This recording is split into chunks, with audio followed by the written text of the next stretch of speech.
हरे कृष्ण। पौष मास के कृष्ण पक्ष में आ रही है एक विशेष एकादशी। इस एकादशी का नाम है सफला एकादशी। ये एकादशी अपने नाम के अनुसार ही मनुष्य जीवन को सफलता प्रदान कराने वाली एकादशी है। लेकिन इस बार की सफला एकादशी को लेकर थोड़ा सा कन्फ्यूज़न बना हुआ है। लोगों में संशय है कि 15 को एकादशी का पालन करना है या 16 को। तो चलिए, हालांकि इस डाउट को हम पहले भी क्लियर कर चुके हैं, लेकिन फिर भी आज फिर एक बार हम आपको बताते हैं कि इस बार सफला एकादशी का पालन कब करना है और आखिर क्यों करना है। इस एकादशी पर अगर आप 15 तारीख को पालन कर रहे हैं तो एकादशी पारण का समय क्या रहेगा, और अगर अगले दिन एकादशी रख रहे हैं यानी 16 तारीख को एकादशी का व्रत रख रहे हैं तो अगले दिन उसके पारण का समय क्या रहेगा। ये सारी जानकारी आज हम आपको इस वीडियो में देने वाले हैं।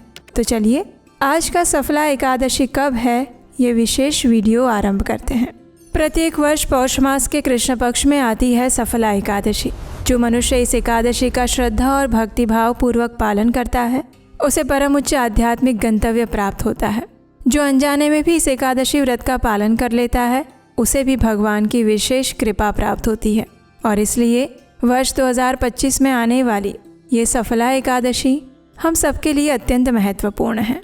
सामान्य रूप से हम एकादशी तिथि के दिन एकादशी व्रत का पालन करते हैं, लेकिन वर्ष में ऐसी 8 बार महाद्वादशी तिथि आती है जिसमें हम एकादशी तिथि के दिन व्रत ना रख के द्वादशी तिथि के दिन रखते हैं। और उसका कारण है हमारे शास्त्रों में बताया गया ये श्लोक, एकादशी तु संपूर्णा परतो द्वादशी भवेत् उपोष्य द्वादशी तत्र तिथि वृद्धि प्रशस्यते। यानी कि भले ही एकादशी पूर्ण हो, लेकिन अगर द्वादशी विस्तृत हो रही है तो व्यक्ति को द्वादशी के दिन ही उपवास करना चाहिए, क्योंकि ऐसी एकादशी विस्तृत या वर्धिनी एकादशी कहलाती है। और इसीलिए इस बार जो सफला एकादशी आ रही है वो भी पक्षवर्धिनी एकादशी है। अब आगे सुनिए। पद्म पुराण और मार्कंडेय पुराण में भी स्वयं भगवान विष्णु कहते हैं कि जो व्यक्ति इस जगत में आकर अष्ट महाद्वादशी का पालन नहीं करता है वो मेरी आज्ञा से प्रलय पर्यंत यमपुरी में वास करता है। तो इसलिए जब ऐसी पक्षवर्धिनी महाद्वादशी आ रही हो तो हम एकादशी तिथि के जगह द्वादशी तिथि के दिन एकादशी का व्रत रखते हैं।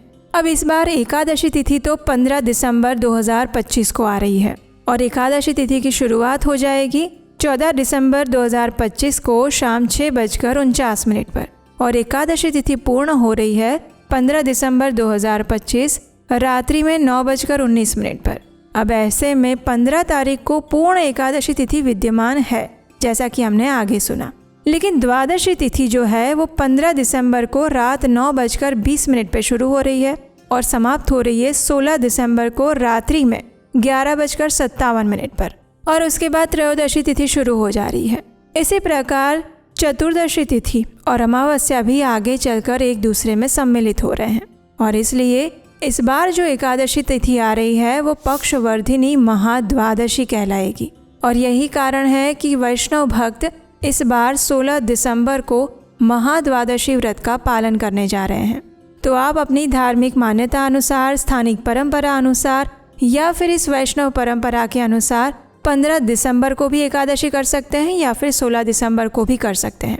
आप अपनी श्रद्धा और इच्छा अनुसार दोनों में से किसी भी दिन एकादशी का व्रत रखिए, लेकिन एकादशी व्रत अवश्य रखिए। सामान्य रूप से वैष्णव भक्त 16 दिसंबर को महाद्वादशी का व्रत रखेंगे। अब देखिए, अगर आप 15 दिसंबर को एकादशी व्रत रखना चाहते हैं तो आपको इस 15 दिसंबर वाली सफला एकादशी व्रत का पारण करना होगा अगले दिन यानी कि 16 दिसंबर को सुबह 7:07 से लेकर 9:11 के बीच में। और अगर आप 16 दिसंबर को इस सफला एकादशी का महाद्वादशी के रूप में पालन कर रहे हैं तो इस एकादशी का पारण आपको करना होगा अगले दिन यानी कि 17 दिसंबर को त्रयोदशी के दिन सुबह 7:08 से लेकर 10:34 के बीच में। तो ये दोनों दिन का पारण समय है। अब आप अपनी इच्छा अनुसार, श्रद्धा अनुसार 15 तारीख को या फिर 16 तारीख को दोनों में से किसी भी दिन एकादशी व्रत का पालन कर सकते हैं। आप में से कुछ भक्तों ने पूछा था कि क्या हम दोनों दिन एकादशी व्रत रख ले तो देखिए, उसकी कोई आवश्यकता नहीं है। आप इतने अधिक संशय में ना पड़े। 15 या 16 दोनों में से किसी भी दिन एकादशी का व्रत रखें, लेकिन पूर्ण मनोभाव और श्रद्धा से रखें। वैष्णव भक्त 16 दिसंबर को रखेंगे क्योंकि ये महाद्वादशी का अवसर है और ये वर्ष में सिर्फ 8 बार आने वाला अवसर होता है।